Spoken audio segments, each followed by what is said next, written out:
चलिए शुरू करते हैं। यहाँ पे चैप्टर सी जियोग्राफी की आवर कंट्री इंडिया।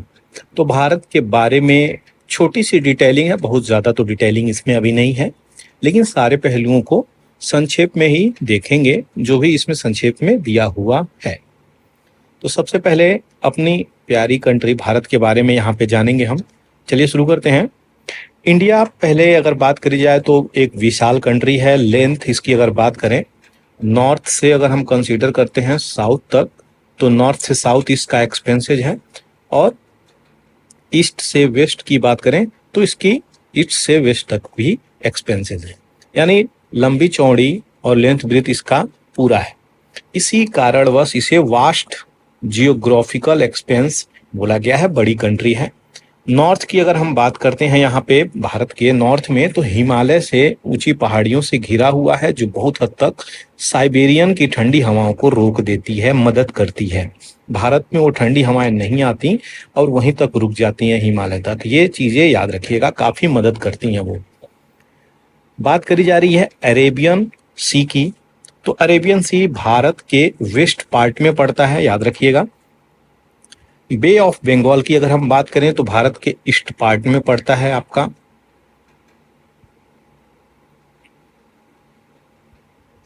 वहीं पे इंडियन ओशियन की अगर हम बात करते हैं, भारतीय हिंद महासागर की, तो दक्षिण में पड़ता है, जो कि आपका ये पार्ट हो गया हिंद महासागर, इंडियन ओशियन, जो कि आपके इंडियन पेनिनसुला को ये टच करते हैं, वास करते हैं इसके किनारों को। अब इंडियन पेनिनसुला क्या है? तो इंडियन पेनिनसुला यही है जो अपना भारत है, याद रखिएगा।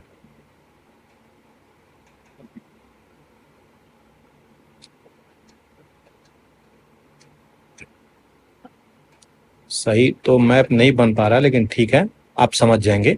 तो इस वाले जो पार्ट को बोल रहे हैं हम, यहां से नीचे, ये पार्ट तीन साइड से घिरा रहता है। पहला साउथ, दूसरा ईस्ट हो गया, तीसरा वेस्ट हो गया।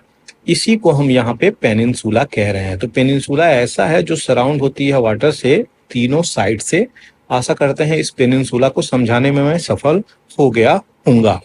तो चलिए अब आगे देखते हैं इंडिया की कुछ किलोमीटर की क्या लंबाई चौड़ाई है, उसको भी हम समझेंगे। हालांकि यहाँ पे एक्चुअल फिगर नहीं दिया गया है, लेकिन फिर भी उसको देख के हम आगे बढ़ेंगे, क्योंकि 6th स्टैंडर्ड में उतनी अच्छी डिटेलिंग नहीं मिलेगी आपको। तो इंडिया जो है अभी 3.28 किलोमीटर स्क्वायर किलोमीटर की इसकी एरिया है, याद रखिएगा, 3.28 मिलियन स्क्वायर किलोमीटर। और नॉर्थ से साउथ अगर दूरी बताई जाए तो लद्दाख से कन्याकुमारी तक, पहले जम्मू कश्मीर होता था, लेकिन 2019 में 5 अगस्त के बाद जब डिवीजन होता है तो लद्दाख हो जाता है। तो इसलिए नॉर्थ में अब लद्दाख से कन्याकुमारी, तो लगभग 3200 किलोमीटर।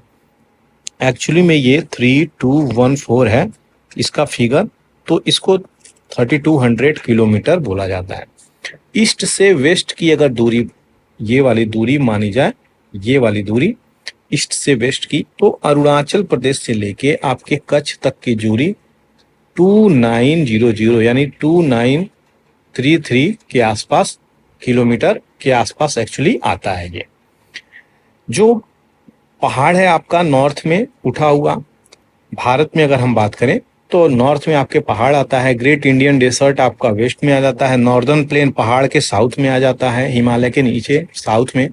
अनइवन प्लेट्यू है, पठारी एरिया है, सरफेस इस प्रकार की कोस्ट और आइलैंड भी यहाँ पे मौजूद है। इन्हीं कारणों से भारत को डाइवर्सिटी ऑफ लैंड फॉर्म भी बोला जाता है। तो ये काफी इंपॉर्टेंट है, डाइवर्सिटी ऑफ लैंड फॉर्म।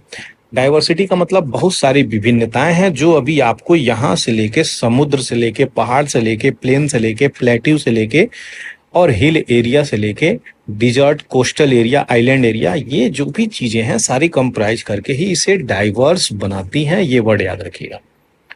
अब यहाँ पे दूसरी बात आती है, तो ग्रेट वैरायटी है इसकी क्लाइमेट में। जाहिर सी बात है, अगर आप नॉर्दर्न वाले बेल्ट में चले जाएंगे, ये वाले पार्ट में जो हिल एरिया का पार्ट है भारत का, इस वाले पार्ट में चले जाएंगे तो आपको क्लाइमेट अलग दिखेगा। यहीं पे साउदर्न के इस वाले पार्ट में आ जाएंगे तो आपको क्लाइमेट अलग दिखेगा। ईस्टर्न बेल्ट में लगभग सेम दिखेगा इस वाले से, और इस वाले एरिया में अगर आप रह रहे हैं तो क्लाइमेट आपको अलग दिखेगा। ये वाला पार्ट जो निकल के आता है क्लाइमेट अलग दिखाता है, ये प्लेन एरिया जो है ये क्लाइमेट अलग दिखाता है, ये वाला एरिया का क्लाइमेट अलग दिखाता है। इस प्रकार से ये चीजें बनी हुई है। कुछ भारत के आइलैंड्स भी हैं, लक्षद्वीप और अंडमान, ये भी, तो इनके इनके क्लाइमेट अलग दिखाते हैं। तो वही यहाँ पे बात करी जा रही है, क्लाइमेट जो है अलग अलग जगहों पे वैरायटी है, उसकी विभिन्नताएं हैं। वेजिटेशन की जब बात आती है तो पेड़ पौधों की हम बात करते हैं, और वाइल्ड लाइफ की जब बात आती है तो हम यहाँ पे फौना की बात करते हैं, लिविंग ऑर्गेनिज्म की हम बात कर रहे हैं। तो इसकी भी बहुत सारी डाइवर्सिटीज हैं, बहुत सारे स्पेसीज हैं। टाइगर और लॉयन से लेकर के आपको बहुत सारी, एक छोटी सी चींटी की हम कंसीडर करें अगर इसको, तो वहां तक की वैरायटी हमको देखने को मिलती है अपने भारत भूमि में। लैंग्वेज को कंसीडर करेंगे, कल्चर को कंसीडर करेंगे तो भी आपको बहुत सारी वैरायटीज निकल के मिलती है। अब बात आती है यहाँ पे वैरायटी की, जो डाइवर्सिटी और वैरायटी दोनों चीजें यहाँ पे आपको बताया। डाइवर्सिटी बहुत बहुत विभिन्नताएं हैं लैंड फॉर्म की, यानी अलग अलग जगहों पे अलग अलग लैंड स्ट्रक्चर है, अलग अलग वैरायटी है क्लाइमेट की, वेजिटेशन की, और यहाँ पे वाइल्ड लाइफ की। लैंग्वेज और कल्चर भी अलग अलग बोला जाता है। कहा जाता है 50 किलोमीटर से 100 किलोमीटर पे आपको कहीं ना कहीं लैंग्वेज, कल्चर, ट्रेडिशन बदलती हुई नजर आती है। कहाँ पर? आपके भारत में। तो ये विभिन्नताएं हैं, लेकिन इस विभिन्नताओं को भी एकता में पिरोता है। वो क्या है? तो इंपॉर्टेंट टर्म है, याद रखिएगा, ट्रेडिशन। हम इतने डाइवर्स हैं, इतनी वैरायटी है हमारे में, पकवान से लेकर के भी अलग अलग, भाषा से, ड्रेसिंग स्टाइल, कल्चर से लेकर के, हमारी क्लाइमेट से लेकर के डाइवर्सिटी है। हर फॉर्म में डाइवर्सिटी है, लेकिन क्या हमें यूनाइट करता है यहाँ पे? तो ये सारी चीजें रिफ्लेक्ट करती हैं ट्रेडिशन में, जो हमें एक धागा में पिरोती है, एक नेशन में पिरो देती है। तो परंपरा देखिए, बात करी जाए अगर परंपरा की, तो कहीं ना कहीं आपका एक रिलीजियस एस्पेक्ट को देखिए, नवरात्र को ले लीजिए, यहाँ पे कृष्णा फेस्टिवल को ले लीजिए, ये सब चीजें तो ऑल ओवर इंडिया में यहाँ पे चीजें सेलिब्रेट करी जा रही हैं। तो कहीं ना कहीं एक परंपरा के रूप में हमको बांधती हैं, ये एक बाइंड करती हैं एक धागे में। तो यही है। भारत की पॉपुलेशन की बात करी जाए तो सेकंड के जगह फर्स्ट पे पहुंच गए हैं, चाइना को हटा के। यही सारी चीजें हैं जो यहाँ पे बताई जा रही हैं। लोकेशन की अगर सेटिंग की हम बात करें तो भारत की, तो नॉर्दर्न हेमिस्फीयर में पड़ता है। ये सब चीजें हम पहले आपको बता चुके हैं, लेकिन कुछ नई नई चीजें हैं। Tropic of cancer 23.5 north degree यहाँ पे आता है, पास करता है हाफ वे से भारत के। तो ये जो है आपका बात करी जा रही है इस वाले लाइन को, ट्रॉपिक ऑफ यहाँ पे कैंसर। नेक्स्ट अगर बात करी जा रही है तो इंडिया का जो एक्सटेंशन है वो 8 डिग्री 4 मिनट नॉर्थ और 37 डिग्री 6 मिनट नॉर्थ लैटिट्यूड की हम बात करते हैं, 68.7 degree east, 97.25 degree east longitude की बात करी जा रही है। एक्चुअली में ये चीजें जब पता होती हैं तो आप लोकेशन जान जाते हैं। जैसे कि अगर हम बात करें यहाँ पे, तो हम इसकी बात कर रहे हैं, इस लोकेशंस की, उसके बाद हम इस लोकेशंस की बात कर रहे हैं। तो यही नॉर्थ टू साउथ लैटिट्यूड और लॉन्गिट्यूड की बात से हम अपनी लोकेशंस को जान सकते हैं, जो कि पहले आपको मैं बताया हूं। इस तरीके से इंडिया को जो रिजेंबल किया है, इंडिया की लोकेशंस को, ये चीजें हम जानते हैं। बड़ी बड़ी जो कंट्रियां हैं उनकी अलग अलग टाइम स्केल है। अगर बात करी जाए, टाइम स्टैंडर्ड है। एक बहुत बड़ी कंट्री है ईस्ट से वेस्ट तक, तो उसकी कई सारी यहाँ पे क्या होंगी, स्टैंडर्ड टाइम होंगी। तो सिंगल टाइम स्टैंडर्ड भारत का रखा गया है। हालांकि ईस्ट से लेके अगर वेस्ट तक कंसीडर करें तो 2 घंटे का लगभग टाइम डिफरेंसेस आता है। तो गुजरात के कच्छ में अगर बात करें, द्वारका साइड में, तो यहाँ पे टाइम डिफरेंसेस 2 घंटे। यहाँ पे अगर 6 PM पे शाम हो जाएगा, तो यहाँ पे 8 पॉइंट समथिंग PM पे यहाँ पे शाम होगा। यही डिफरेंसेस आ जाती है। इस तरीके से अगर बात करें तो यूएसए, कनाडा जैसी कंट्री है। यूएसए में अगर बात करें तो 7 टाइम जोन है, इतनी बड़ी कंट्री है, वहां पे बनाई गई है उनकी आसानी के लिए। तो मैं पहले इसका प्रोज प्लस कॉन्स दोनों बता चुका हूं, एक चीजें हैं। दूसरी तरफ बात करी जाए, कनाडा में तो 6 यहाँ पे टाइम जोन है। मेरा क्वेश्चन ये है, रसिया एक इंपॉर्टेंट कंट्री है, सभी लोग जानते हैं, इसका वास्ट एक्सपेंसेस है, एशिया में पड़ता है, थोड़ा सा यूरोप वाले पार्ट में भी पड़ता है। तो एशिया प्लस यूरोप दोनों में पड़ता है, इसलिए बहुत लंबी चौड़ी स्ट्रेच है इसकी कंट्री की। तो ये कितने टाइम जोन में आती है, इसके टाइम जोन कितने हैं, वही मेरा क्वेश्चन है आपसे। सर्च करके कमेंट सेक्शन में जरूर लिखें। और फ्रेंड्स, अगर वीडियो अच्छा लगा हो तो चैनल को आप सब्सक्राइब कर सकते हैं, इससे हमें मोटिवेशन मिलती है।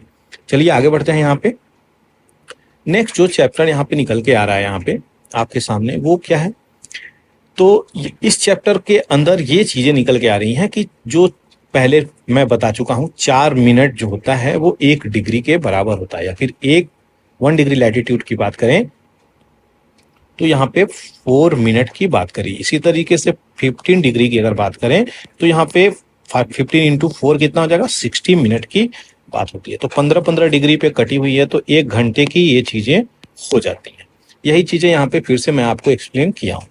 2 घंटे का यहाँ पे डिफरेंसेज है। अरुणाचल से लेके वेस्ट तक यही चीजें बताया था मैं पहले। 82.5 डिग्री ईस्ट यहाँ पे लोकल टाइम इसकी है, जो लॉन्गिट्यूड स्टैंडर्ड टाइम जोन में आती है, जिसे हम 5:30 बोलते हैं। तो ये इंपॉर्टेंट है, याद रखिएगा काफी। और अगर आपका जो मेरिडियन है, जो आपका निकल के आती है मेरिडियन से, तो ईस्टर्न साइड हम 5:30 यहाँ पे ऐड कर रहे हैं, यहाँ पे हम माइनस कर रहे हैं 5:30। इसी से हम टाइम निकाल सकते हैं किसी भी लोकेशन का, जो कि आपको पहले बताया था। इंडिया की जो नेबर कंट्री है, जो पड़ोसी मुल्क हैं, पड़ोसी देश हैं, उनके बारे में हम जानेंगे। तो सबसे ज्यादा इंपॉर्टेंट है 7 यहाँ पे क्या है कंट्री हैं जो शेयर करती हैं लैंड बाउंड्री भारत से। तो क्या क्या है? आपका अफगानिस्तान आ जाता है, फिर पाकिस्तान आ जाता है, यहाँ पे चाइना आ जाता है, फिर नेपाल आ जाता है, भूटान आ जाता है, बांग्ला आ जाता है, फिर आपका म्यांमार आ जाता है। एक कंफ्यूजन नहीं होना चाहिए, श्रीलंका आपका आइलैंड कंट्री है, मालदीव आपकी आइलैंड कंट्री है। ये दोनों कंट्री आइलैंड कंट्री हैं, शेयर बाउंड्री नहीं करती हैं, याद रखिएगा। कंप्लीट कंफ्यूजन नहीं होना है। अगर इसको क्रमबद्ध में भी बैठाना है तो आपका एक कोड है BACPAN 55 MBA, तो याद रखिएगा ये काफी इंपॉर्टेंट हो जाता है। 55 MBA ये क्रमबद्ध तरीके से है। सबसे ज्यादा लैंड बाउंड्री अगर एरिया की बात करें तो बांग्लादेश करता है, याद रखिएगा बांग्लादेश। और उसके बाद आ जाता है आपका क्या? बांग्लादेश, चाइना, पाकिस्तान, और आपका A फॉर क्या आ जाता है? 55 MBA, हाँ BAPN। नेपाल आ जाता है, फिर आपका आ जाता है म्यांमार, फिर भूटान, फिर अफगानिस्तान। अफगानिस्तान से 106 किलोमीटर के आसपास लगभग बाउंड्री टच करती है, जो कि सबसे छोटा सा एरिया है। तो ये काफी इंपॉर्टेंट है। आज के डेट में पहले क्या था? पहले क्या था? यहाँ से बाउंड्री टच करती थी तो लद्दाख ये हो जाता था और JNK ये हो जाता था। तो यहाँ से JNK से करता है, लेकिन आज के डेट में जो बात करी जा रही है वो लद्दाख से शेयर करता है। ये भी एक इंपॉर्टेंट एस्पेक्ट है, भूलिएगा बिल्कुल भी नहीं। तो ये आपका भारत का मैप है, प्यारा अपना भारत। और लक्षद्वीप जो क्वेश्चन मैं पहले बता रहा था, ये पेनिनसुला वाला पार्ट है भारत का। और इधर बे ऑफ बंगाल है, अंडमान निकोबार की लोकेशन आप देख सकते हैं। अरेबियन सी यहाँ पे है आपके वेस्ट में। यही वो लोकेशंस है जहाँ पे हम ईस्ट से वेस्ट की दूरी को नापते हैं, और नॉर्थ टू साउथ यहाँ से इसकी दूरी को नापा जा रहा है। तो इस मैप में इंडिया की जो नेबरिंग कंट्री है वो दिखा दिया, कौन सी नेबरिंग कंट्री नहीं है वो आप देख लिए। ये सारी चीजें आपको इस मैप में आसानी से मैं समझा दिया। अब आगे बढ़ते हैं। यहाँ पे देख सकते हैं पॉलिटिकल मैप है भारत की। यहाँ पे 28 स्टेट और 8 यूनियन टेरिटरी को रिजेंबल कर रहा है ये पिक्चर, जो कि आपको समझना चाहिए, याद भी करना चाहिए, और कैपिटल्स भी याद होने चाहिए। अगर सिटी भी आप देख सकते हैं तो और अच्छे हैं, लेकिन कैपिटल तो याद होने ही चाहिए आपको। नेक्स्ट यहाँ पे अगर बात करी जाए तो यहाँ पे हमारे जो आइलैंड नेबर हैं, जो कि आपको पहले बताया, वो श्रीलंका और मालदीव निकल के आते हैं। दो ऐसे जो आइलैंड नेबर हैं अपनी कंट्री में, तो मालदीव और श्रीलंका आते हैं। श्रीलंका जो है सेपरेट किया जाता है पाक स्ट्रेट।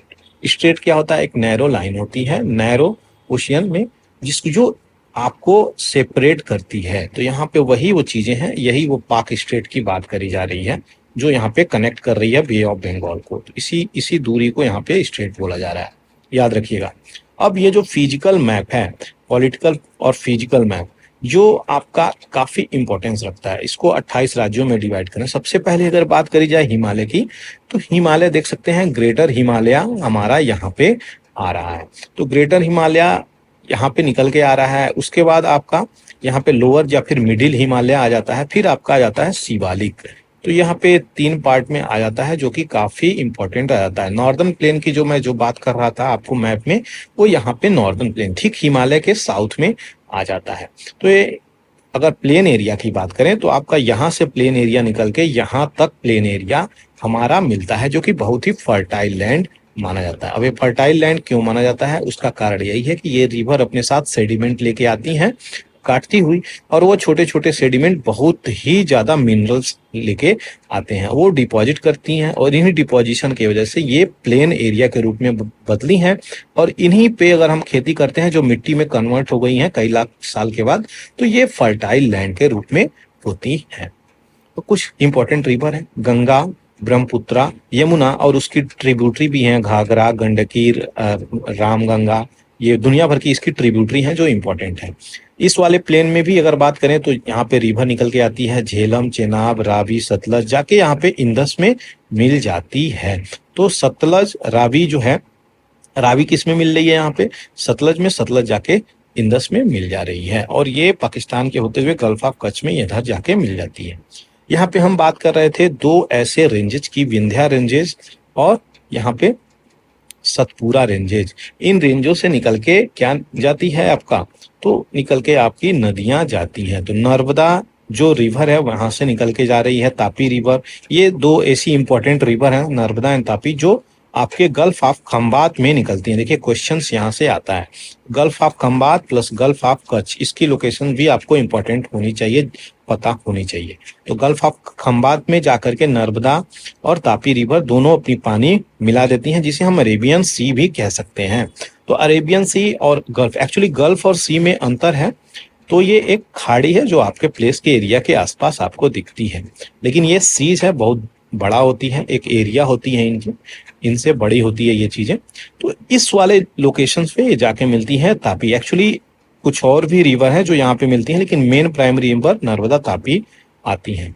ईस्ट फ्लोइंग रिवर की बात करें तो महानदी रिवर देख ही रहे हैं, ये ऐसी रिवर है जो आपका बे ऑफ बंगाल में जाकर के उड़ेलती है। गोदावरी रिवर भी आपका ईस्ट फ्लोइंग रिवर है। अच्छा, वेस्टर्न घाट के बारे में आपको जानना होगा, तो ये रहा आपका वेस्टर्न घाट। वेस्टर्न घाट की ये लाइनें हैं जो ब्राउन कलर की, ये दिख रहा होगा, ये मोस्ट कंटिन्यूअस लाइन है। लेकिन अगर ईस्टर्न घाट की हम बात करें यहाँ पे, तो ये कंटिन्यूअस लाइन नहीं है। देखिए यूपीएससी में इससे क्वेश्चंस पूछ चुका है कि कौन सी वाली जो ईस्टर्न घाट है, वेस्टर्न घाट है, इसमें कॉन्टिन्यूअस कौन सी है। तो याद रखिएगा, कॉन्टिन्यूअस की बात करी जाए तो यही वाली है, वो वेस्टर्न घाट, और ये ब्रोकन है, अनइवन मानी जाती है। कावेरी रिवर की बात करी जाए तो ये भी इधर आके बह जाती है, मिल जाती है। नीलगिरी यहाँ पे माउंटेन है, ये कोस्टल एरियाज हैं, और ये सारे ईस्टर्न घाट में आते हैं। दक्कन प्लेट्यू की बात करें, पठारी रीजन की, तो ये आपका पार्ट आ जाता है दक्कन प्लेट्यू में, ये पठारी एरिया है।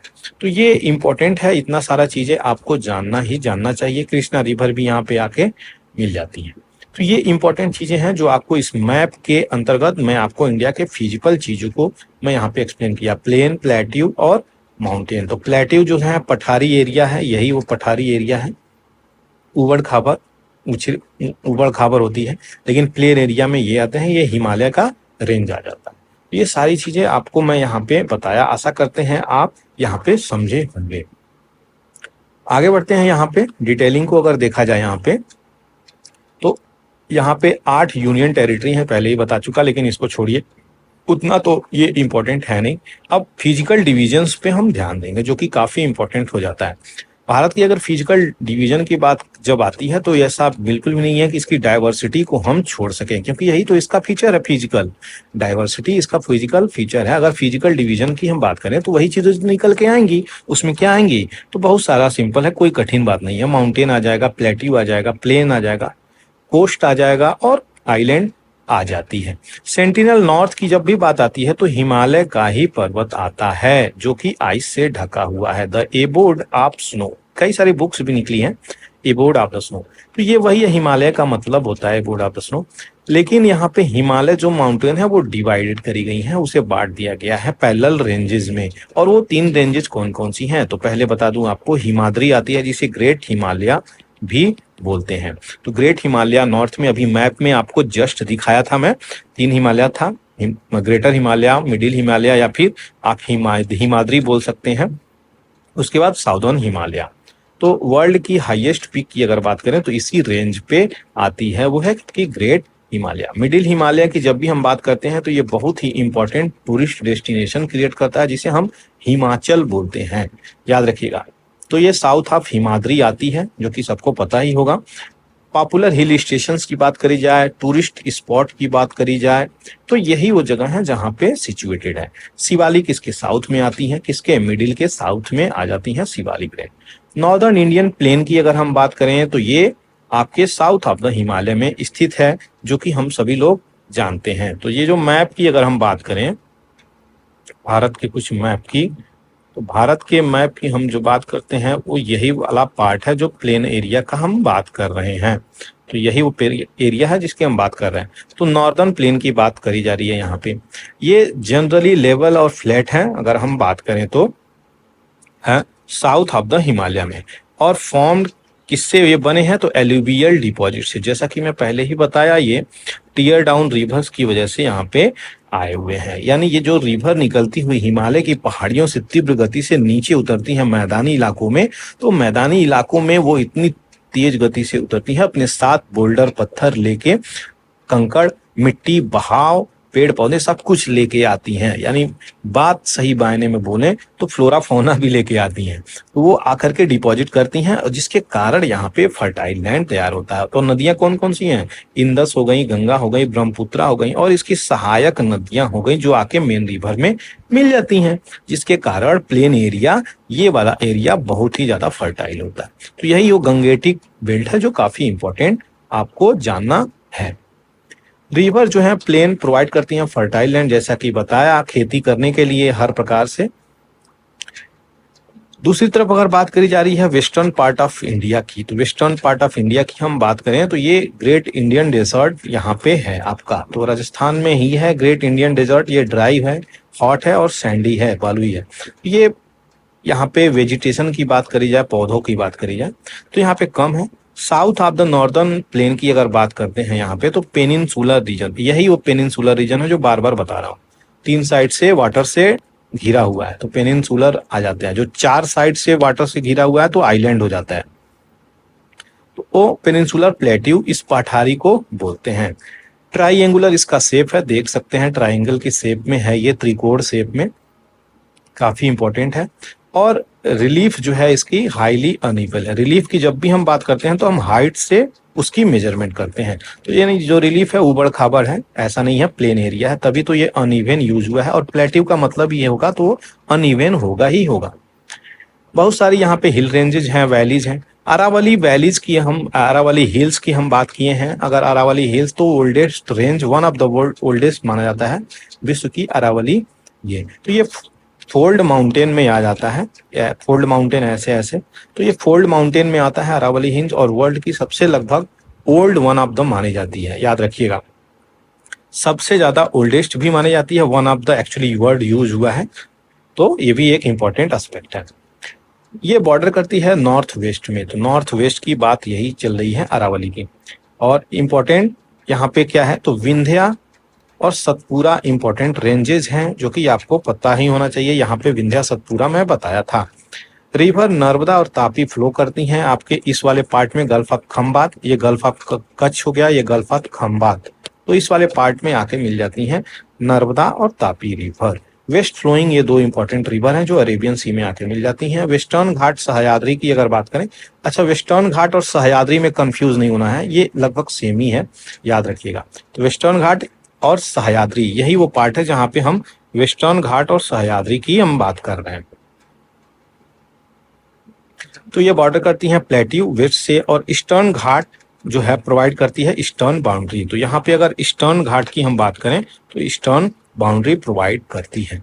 वेस्टर्न घाट की हम बात कर रहे हैं यहाँ पे, तो एक कंटिन्यूअस है जो कि पहले बताया। ईस्टर्न घाट जो है वो ब्रोकन है, अनइवन है, पहले बता चुका हूँ। प्लेटिव जो है रिच होती है मिनरल में, कोल और आयरन में।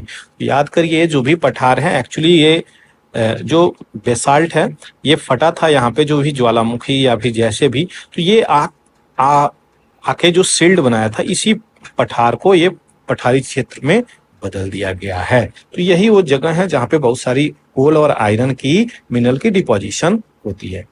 वेस्ट में अगर हम बात करें तो वेस्टर्न घाट पाया जाता है, ईस्ट में ईस्टर्न घाट पाया जाता है, कोस्टल प्लेन यहाँ पे निर्भर है। तो ये वेस्टर्न घाट, ईस्टर्न घाट, कोस्टल प्लेन ये एरिया आ जाता है। वेस्टर्न की क्या चीजें हैं यहाँ पे उसको भी देखेंगे, लेकिन सबसे पहले एलुवियल की डिपॉजिट को यहाँ पे समझेंगे, क्योंकि काफी इंपॉर्टेंट हो जाता है एलुवियल की डिपॉजिट को समझना।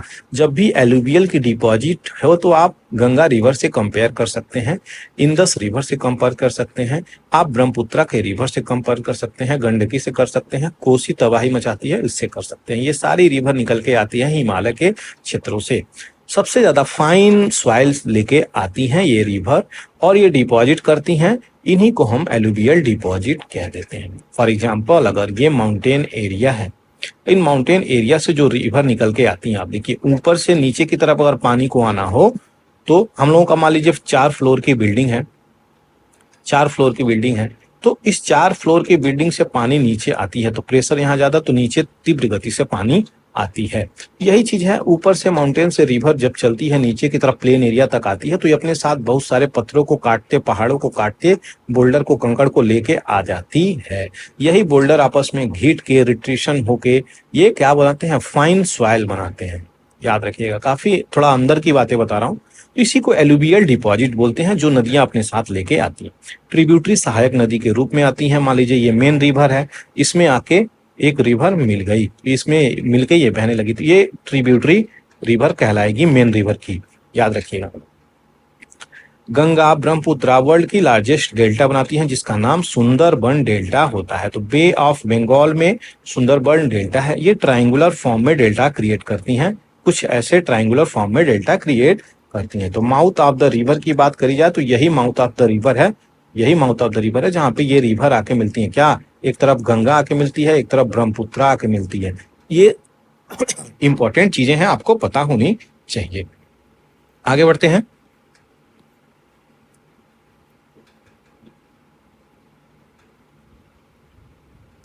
अब यहाँ पे देखेंगे काफी इंपॉर्टेंट एस्पेक्ट है। एक्चुअली में ये जो कोरल्स आपको यहाँ पे दिखाई दे रहे हैं ना, ये कोरल, ये कोरल्स है। अब ये कोरल्स बनते कैसे हैं उनको हम समझेंगे, क्योंकि इन पे जब आप पढ़ेंगे ना, आप यूपीएससी की सारी चीजें, तो आपको क्या मिलेगा, आप एक चैप्टर ही मिलेगा अच्छे से। याद रखिएगा, शंकर आईएएस की जो बुक होती है ना, उसमें पूरी पूरी डिटेलिंग दी होगी। तो हम जल्दी से यहाँ पे पहले कोरल्स समझेंगे। कोरल कहते किसको हैं, तो सबसे ज्यादा और सिंपल चीज जानना। देखिए बहुत सारी कंफ्यूजन हो जाती है, लेकिन यहाँ पे कंफ्यूज नहीं होना है। क्या, तो ये स्केलेटन है, मतलब हड्डी है भैया। कोरल किसकी है, तो टाइनी जो मरीन है। अब मरीन का मतलब क्या है, मछली हो गई, केकड़े हो गए, जो भी यार मरीन होते हैं वही उनके क्या है, ये पॉलिप्स हैं, एनिमल। तो मरीन एनिमल्स के पॉलिप्स हैं, इन्हीं को कोरल कहा जाता है। इन्हीं कोरल के, इन्हीं हड्डियों की वजह से ये क्या बोलते हैं, कोरल रीफ बनते हैं। कोरल रीफ याद होगा आपको, बैरियर रीफ ऑस्ट्रेलिया में लगभग 2400 किलोमीटर की है, इसी से निर्माण हुआ है।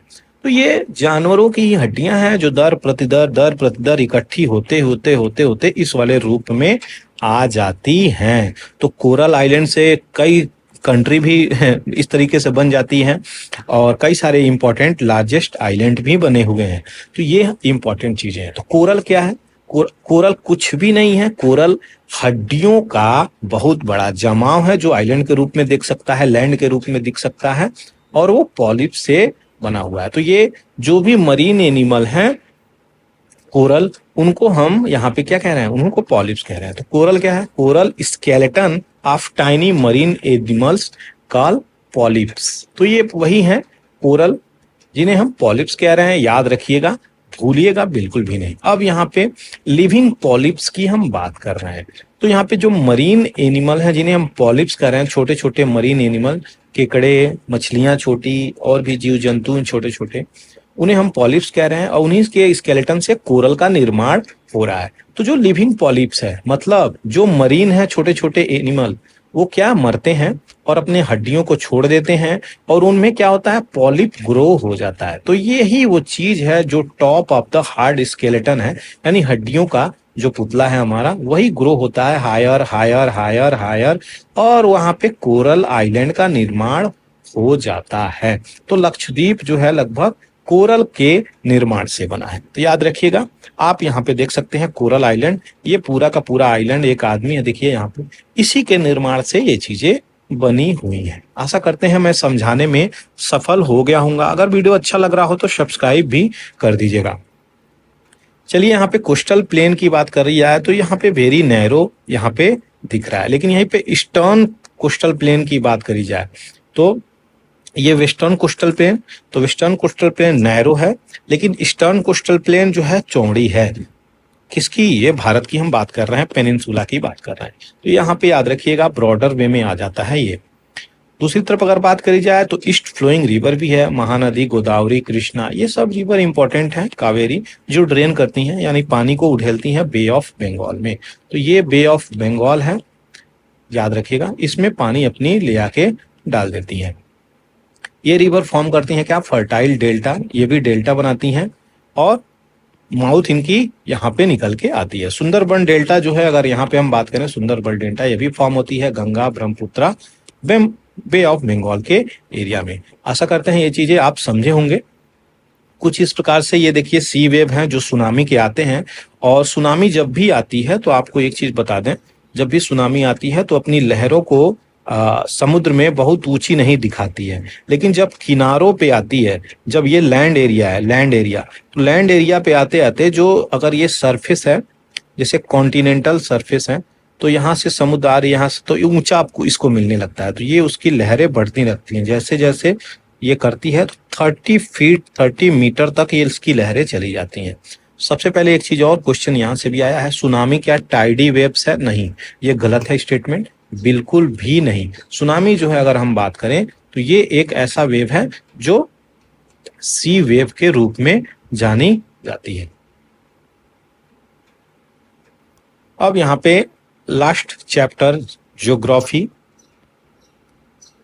क्लास 6 की 6 चैप्टर मैं फिनिश करने वाला हूं।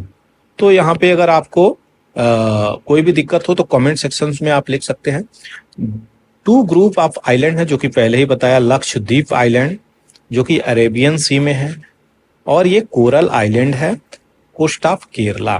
तो ये अगर बात करी जाए तो ये केरला का जो कोस्ट है, यहाँ पे आपका लक्षद्वीप आता है, ये आपका अंडमान आता है, अंडमान आइलैंड।